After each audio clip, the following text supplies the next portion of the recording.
Before we start, please don't forget to like and subscribe. It was a Tuesday morning, the kind of bright, ordinary Colorado morning when the sunlight spills in through the kitchen window just right, catching the edge of the marble countertop. I had my usual routine laid out like clockwork. Coffee brewed. I was folding the newspaper, reaching for my toast, when Lana leaned against the fridge with that practiced, unreadable expression of hers. "I'm leaving," she said, like she was mentioning a dry-cleaning pickup. "Just for a week. I need time." At first, I didn't understand the tone. I looked up, half smiling. Time? Time for what? She didn't blink. Just sipped her orange juice like it was a cocktail at some beach resort. To think. To feel normal again. I pushed back my chair slowly. Normal how, Lana? You live in a house you decorated. Drive the car you picked. You've got yoga, brunches, Netflix, and a husband who never missed a birthday. What part of this doesn't feel normal? That's when her eyes narrowed, cold and quiet. You're too steady. You never change. I can't breathe in this life anymore, Derek. My voice caught in my throat. So you're leaving, because I'm consistent? She shrugged. It's not about you, really. I just need space. You block my number and call it space? I'll unblock you next week. Maybe. She reached for her bag, already packed, like she'd been waiting for this moment. I stepped in front of the door, heat rising in my chest. You're walking out and leaving me to just sit here and wonder? I'm not asking your permission. The front door creaked as she pulled it open. My voice cracked, not with tears, but something sharper. Then don't come back. She froze for a beat. Not long, but enough. Then the door slammed behind her, the sound cutting through the silence like an axe. The room stilled. That silence, it wasn't peace. It was pressure, like all the air had been sucked out. My legs stayed locked, hands clenched at my sides. I didn't follow her down the walkway. I just stood there. My wife had walked out with the ease of tossing out trash, and I was still standing in my slippers, breathing hard like I'd run a mile. I stayed in that spot for longer than I want to admit. I could hear the hum of the fridge, the tick of the clock on the wall, the distant sound of a lawn mower down the street. It was a beautiful morning, really, but everything inside me. Thunderclouds. I was 43, a civil engineer. 2 decades of building other people's dreams while quietly funding my wife's whims. Lana loved designer candles, Pilates, and Sunday gossip with women who smiled through gritted teeth. I never complained. I made sure the mortgage was paid. Took care of her parents when they got sick. We weren't flashy, but I thought we were stable. And maybe that's what made me blind. I never saw her contempt growing behind her casual smiles. And now this? This was her first honest sentence in months. The door was still vibrating in its frame. The next evening, I found myself nursing a beer at O'Bannon's, a low-ceilinged sports bar tucked between a hardware store and a tax office in our little Colorado suburb. It was the kind of place that still smelled like smoke even though smoking had been banned 10 years ago. The TVs flickered with a college football game no one was really watching, and the lights were dim enough that you didn't have to explain the look on your face. Matt slid onto the stool beside me with a half nod. You look like a guy who's been asked to hold a grenade. I gave a dry chuckle, not looking up. Something like that. Matt was my oldest friend, since 7th grade. He'd been best man at my wedding, godfather to my niece, and the only person who never needed me to sugarcoat a single sentence. Which was probably why I hadn't told him anything until tonight. She left, I finally said, staring into the foam of my beer. Packed a bag. Walked out yesterday morning. Matt paused mid-sip. Left like left? Or left like a coffee break? She said she needed a week to clear her head. That's not a coffee break, man. That's a warning shot. I rubbed the back of my neck. Come on, Matt. Maybe she just needs some air. I've been the same for a long time. I work. I mow the lawn. I don't surprise her with trips to Napa or midnight dances in the kitchen. He snorted. So now being a decent guy is a flaw? I exhaled slowly. Maybe she's just bored. Maybe she needed to miss me. Matt's voice cut in sharp. No, Derek. She blocked your number. I looked over at him, startled by the edge in his tone. He leaned in, his voice low but firm. You don't block someone's number unless you're doing something you don't want them to know about. The sentence hit harder than I expected. I shifted on my stool, trying to keep my face neutral. You think she's cheating? I think she's acting like someone who already made a decision and didn't care to include you in it. I looked back down at my glass. She said it's just a week. Matt shook his head, frustrated. Derek, listen to me. You're trying to be the good guy here. I get it. But this isn't normal. Marriage isn't about temporary exits. You don't get to walk out like a ghost and leave your partner guessing. I stayed quiet, chewing on the rim of my beer glass. He softened then. I could hear it in his voice. I'm not saying go burn the house down. I'm just saying, don't gaslight yourself into thinking this is okay. There was a long silence between us. The kind that only exists between men who've known each other long enough not to need filler words. Then Matt pulled out his wallet and slapped a few bills on the counter. I'm not trying to kick you while you're down, man, he said quietly. I just don't want to see you take the blame for someone else's disrespect. He stood, pulling on his jacket. You want to talk more? I'm around. But don't let her rewrite the rules just because she's bored. With that, he gave my shoulder a squeeze and walked out into the cold. I sat there another hour, finishing my beer and replaying his words over and over. Was I trying too hard to believe the best in Lana? Because the alternative would unravel everything? Was I clinging to the version of her I married and ignoring the one she'd become? The bar crowd was thinning. Somewhere, a buzzer rang and a game ended. I stared at my reflection in the glass behind the bar. Matt was right about one thing. Marriage doesn't work like this. And something about Lana's eyes that morning, the calm in them, that wasn't someone unsure of herself. That was someone who'd already crossed a line. I didn't want to believe it. But denial doesn't make a fire stop burning. The call came just after 9. I was half watching a documentary, half convincing myself not to text Lana. The living room was quiet, too quiet. The kind where every creak in the floorboards sounds like it might be regret coming to sit beside you. My phone buzzed on the coffee table. Matt, you need to come downtown. Right now? I'll explain when you get here. I didn't ask questions. His voice was clipped, urgent, and something in my gut told me this wasn't going to be something I could just scroll past or sleep off. By the time I pulled into the parking garage next to the restaurant he'd named, I could already see his black SUV parked near the edge of the lot, facing the main windows of the candlelit dining room. I climbed in, closed the passenger door, and barely got a breath out before Matt muttered, "Look through the far window. Booth by the wall." I followed his gaze, and there she was. Lana. Hairstyled, red lipstick I hadn't seen in months, the blue dress I bought her for our anniversary last year, the one she said was too dressy for casual dinner. But here she was, wearing it like a badge of liberation. Across from her sat a man in a tailored navy suit. Tall, clean-shaven, a smile too wide to be innocent. They weren't just talking, they were laughing. Her hand brushed his wrist once, and he didn't flinch like a colleague would. He leaned in like he'd done it before. For a second, I couldn't feel my hands. My breath came shallow and quick. I reached for the door handle without thinking. Matt caught my sleeve in a firm grip. "Don't," he said. His voice wasn't raised, but the weight behind it stopped me. I stared at him. "You knew she'd be here?" He nodded slowly. "My cousin saw them last week. Same guy, same vibe. I had to be sure before I told you anything." She said she needed a break. I muttered, my knuckles turning white. Matt glanced back toward the restaurant. She took one, straight into someone else's booth. Rage coiled inside me like a spring. "Let me go in," I said. "She wants space? Fine. But she doesn't get to pretend I don't exist while she's playing dress up with this clown." Matt tightened his grip. "You go in there swinging, and she wins." I blinked. "What are you talking about?" "She'll spin it. Say you embarrassed her, acted unstable. Suddenly you're the angry husband she had to leave. That's the story she'll tell everyone." I let that sink in. He wasn't wrong. That's exactly the kind of play she'd run. Innocent until inconvenient. Then you're the problem. The warmth of the SUV felt suffocating. I cracked the window slightly, letting in the chill of downtown December. "I want to break something," I said, my voice shaking. Matt looked at me and said, quietly, "So break the pattern instead." I stared at the flickering candles inside the restaurant. At the way Lana leaned back in her seat like she didn't have a husband at home whose world had just cracked wide open. And then I did something I didn't expect. I stayed seated. Didn't storm in. Didn't cause a scene.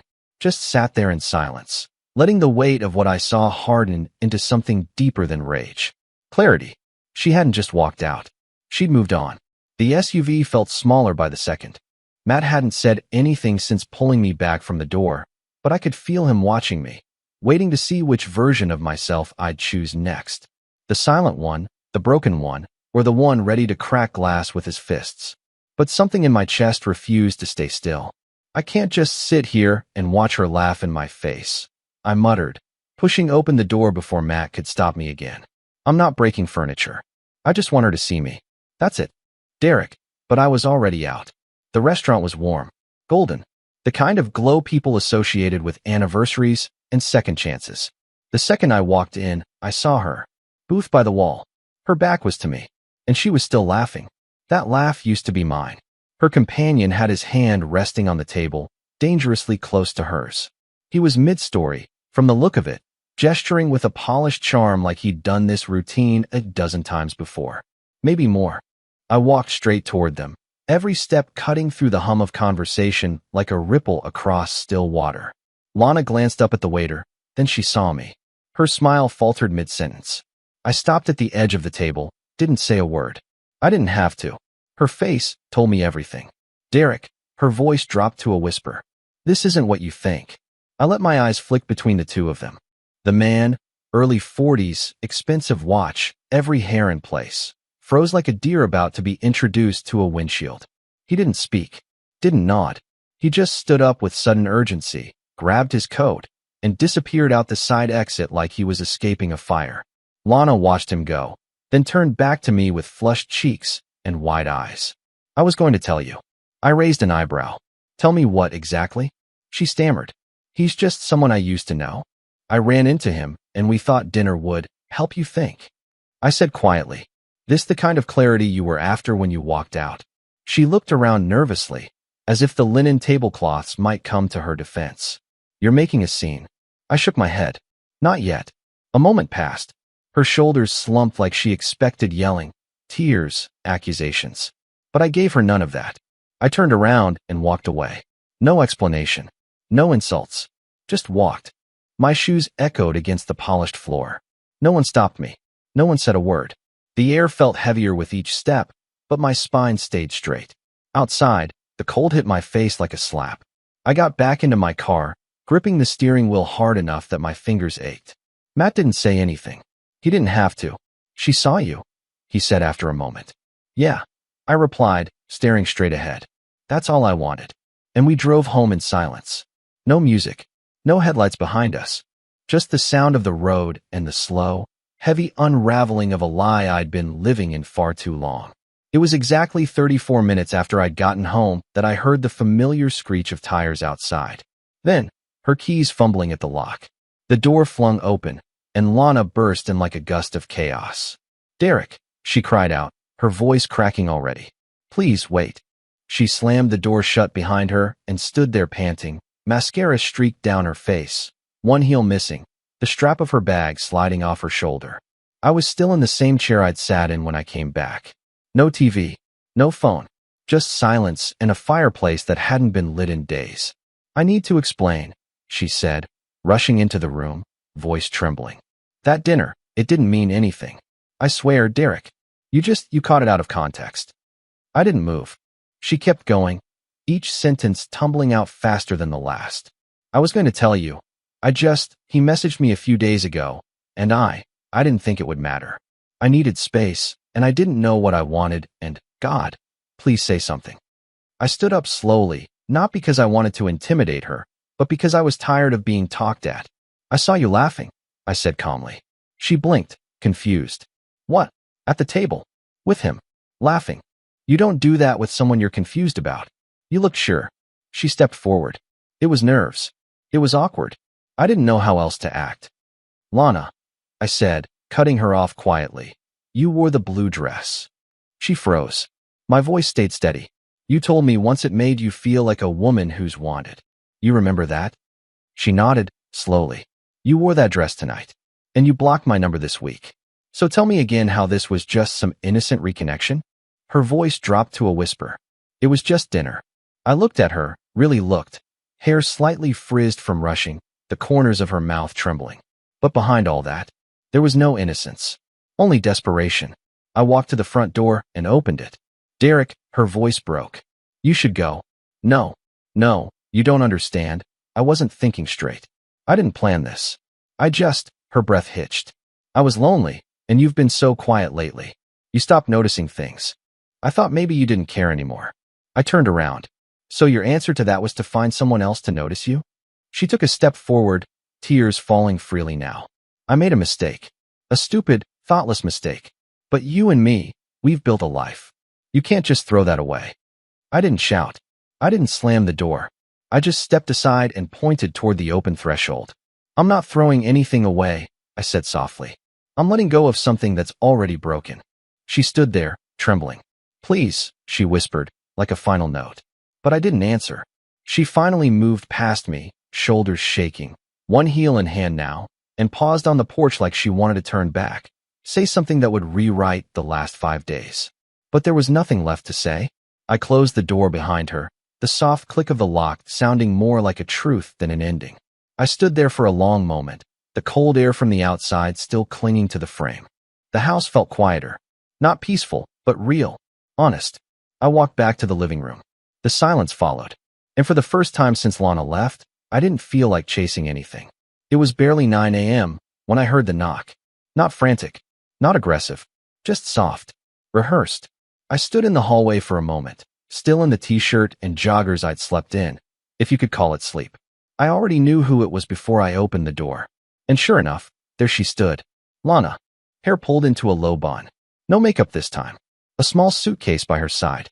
The same one she'd left with 5 days ago. Her expression was cautious, like someone approaching a house that might be on fire. Hey, she said gently, folding her arms against the chill. Can we talk?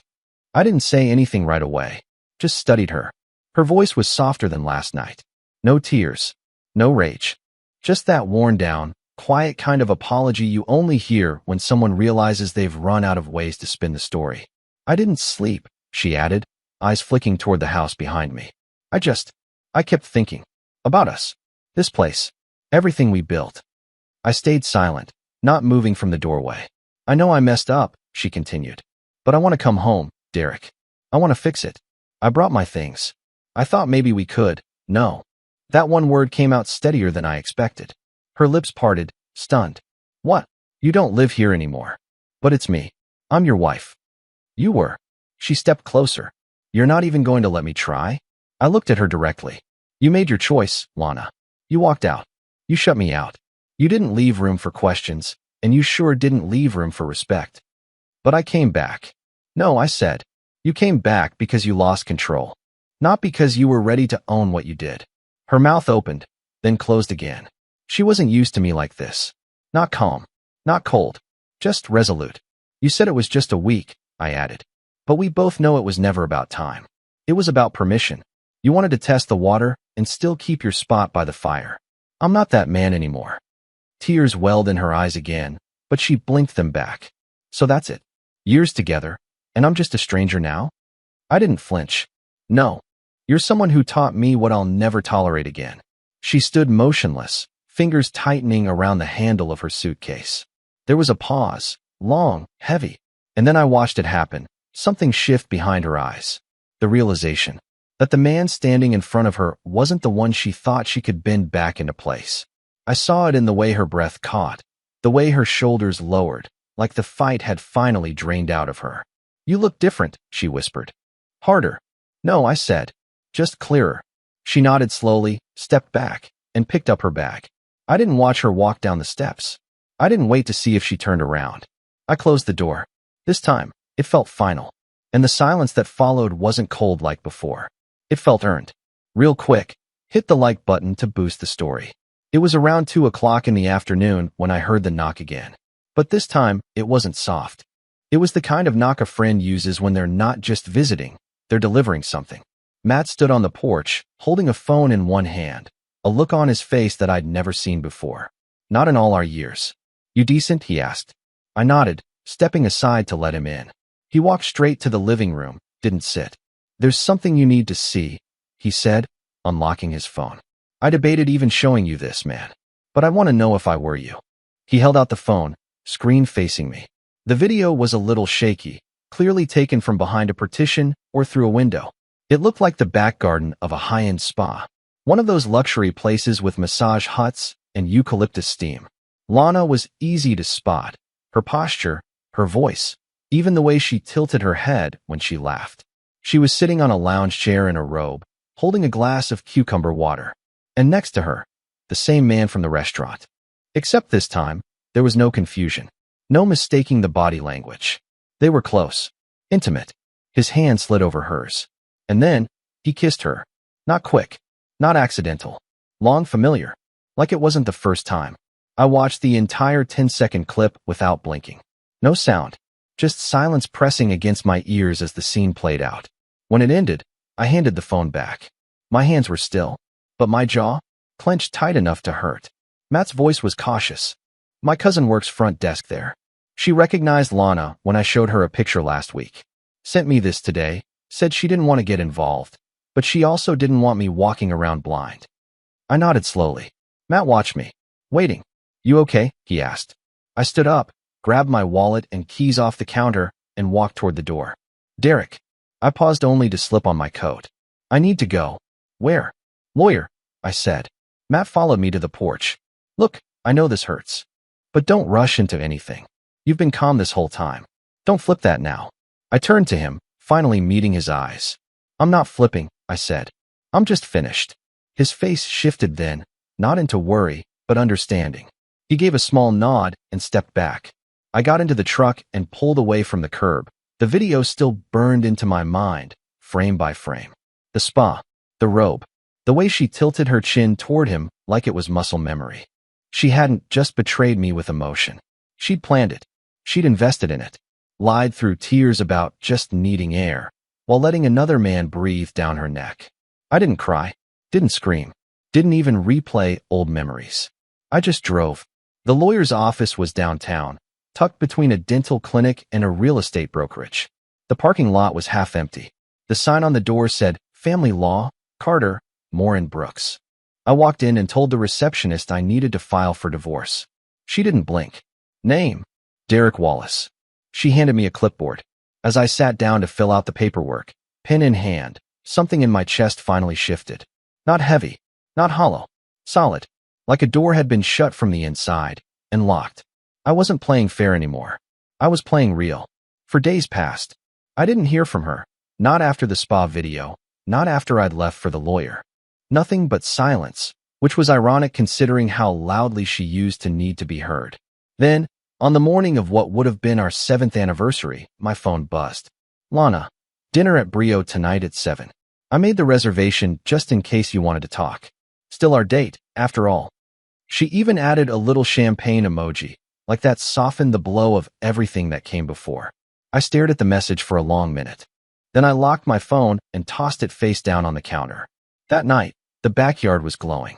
String lights were draped across the fence. The grill was fired up, beers were clinking. Someone brought a speaker and let classic rock take over the air.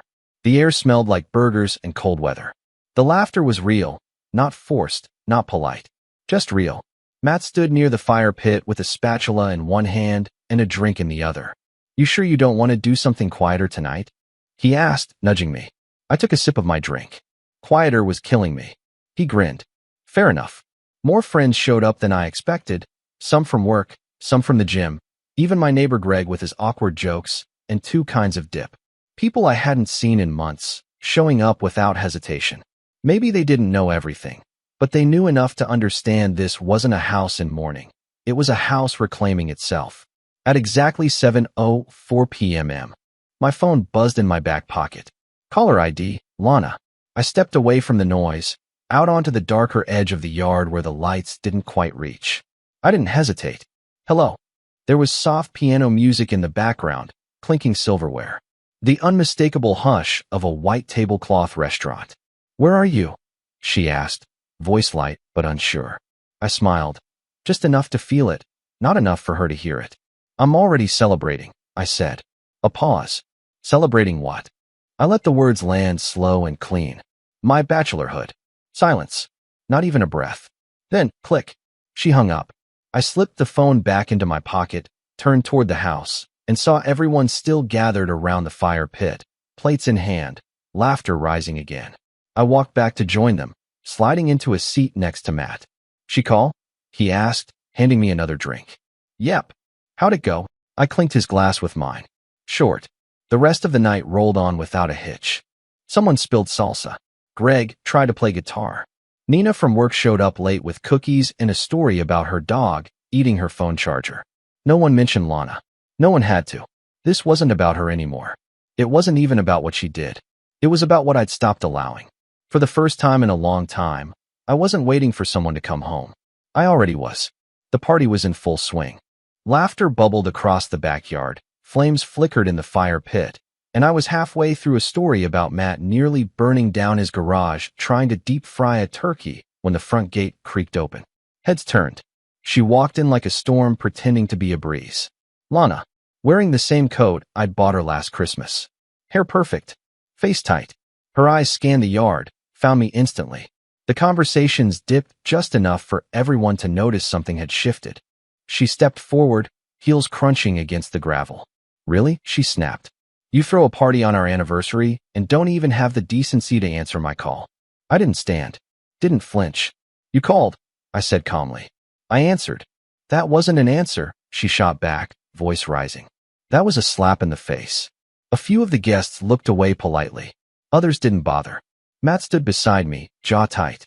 He leaned in. You want me to get her out? I shook my head. No. She wants the spotlight. She can have it. Lana took a few more steps forward, her words coming faster now. This is what you do? You humiliate me in front of your friends like some kind of revenge stunt? Throw a party to pretend like none of this happened? Like I never mattered? I stood slowly, letting the full silence of the yard settle between us. You want truth? I said. All right. I turned to the patio sliding door and walked inside, everyone watching. A moment later, I came back with the TV remote in one hand and Matt's phone in the other. Everyone, I need your attention for a second, I said. Conversations quieted. Plates lowered. Some guests were confused. Others, not surprised. I pointed the phone at the screen. A few clicks later, the spa video began to play. 10 seconds. No sound. Just Lana. Laughing. Touching his hand. The kiss. The screen went black. The yard stayed silent. Lana's face drained of color. Where did you get that? She whispered, frozen. My friend's cousin, I replied. She works there. You remember her, right? The one you called nosy with a bad manicure. Guess she noticed more than you thought. Lana took a shaky step backward, hands to her mouth. Derek. It wasn't serious. It didn't mean anything, I swear. No, I said. You don't get to talk now. She dropped to her knees, right there in the grass, mascara starting to run. Her voice cracked in front of everyone. Please, don't do this. I made a mistake. I was confused. I didn't know how to talk to you anymore. I thought you didn't care. I didn't mean for it to go that far. I didn't kneel. I didn't comfort her. I just spoke clearly. The lawyers are already working on the divorce. She gasped like I'd struck her. Derek, no. No, please. We can fix this. You don't have to ruin me in front of everyone. You did that part yourself, I said quietly. She sobbed, but I turned back toward the fire pit, where Matt handed me my drink like nothing had just exploded. Sorry about the interruption, folks, I said with a half smile. S'mores are still up for grabs. People shifted awkwardly at first. Then one or two offered a hand on my shoulder. Someone started music again. A few guests walked away from Lana as if they didn't know where to stand. Matt leaned in beside me. You sure that wasn't too much? I exhaled. It was just enough. Behind us, Lana stayed crumpled in the grass, a woman who finally realized the mask she wore had cracked in public. And this time, there was no covering it back up. By the time the last guest trickled out, the fire pit had turned to glowing embers, and the night air settled into a calm hush. Plates were stacked, music faded, and the echoes of laughter still lingered like a soft aftertaste. I was standing in the kitchen, rinsing off the last tray of Esmore sticks, when I heard footsteps behind me. Hey, said a voice gently. You missed a few cups on the patio. I turned to find Nina holding a small stack of red cups and a half-empty wine bottle.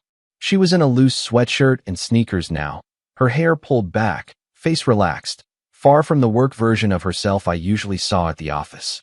We'd known each other for years.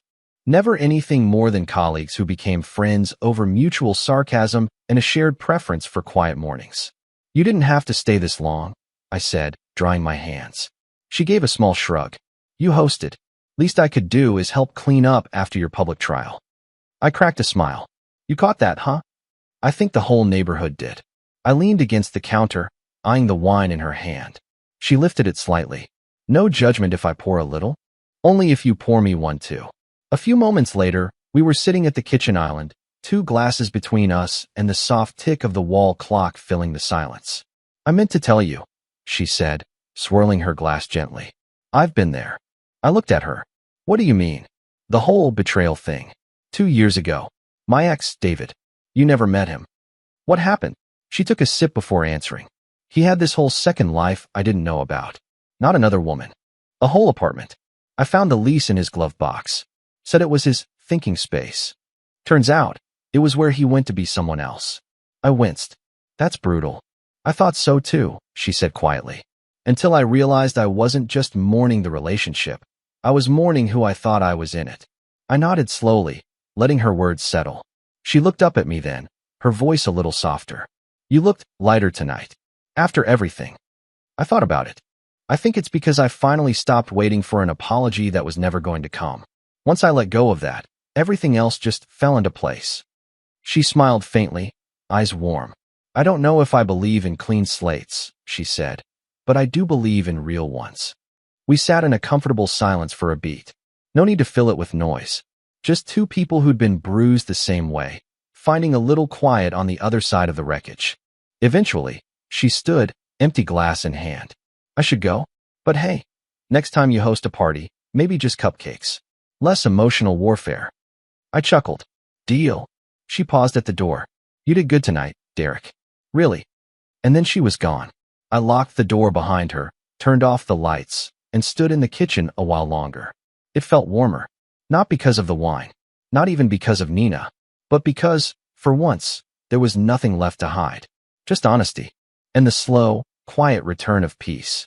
The next morning, I got to Ridgeview Cafe a few minutes early. Our usual spot, small, tucked behind a bookstore, and always smelling like cinnamon and second chances. Matt walked in right on time, baseball cap low, hoodie zipped. No grand entrance. Just a man who'd shown up through it all. He slid into the booth across from me, nodded once. You look like a guy who just got 10 pounds off his back, he said, reaching for the menu he never read. 15 maybe, I replied. The waitress, Kelly, same as always, brought us 2 coffees without needing to ask. I took a sip, then looked across the table. Listen, I said, about the night at the bar. I didn't want to hear it. And I acted like you were the problem when really, you were the only person being honest. Matt waved a hand. Water under the bridge. No, really. I should have said it before. Thank you. For not walking away. Even when I was doing everything I could to make it easy. He leaned back, cradling his mug. That's what friends do, man. We show up when it counts. Not just when things are good. I looked out the window for a moment. The snow was just starting to fall. Light, clean. No mess yet. Just the beginning of something new. You were right, I said, voice lower now. She wasn't confused. She was already gone. I just didn't want to admit it. Matt nodded. Sometimes the truth isn't a mirror, it's a sledgehammer.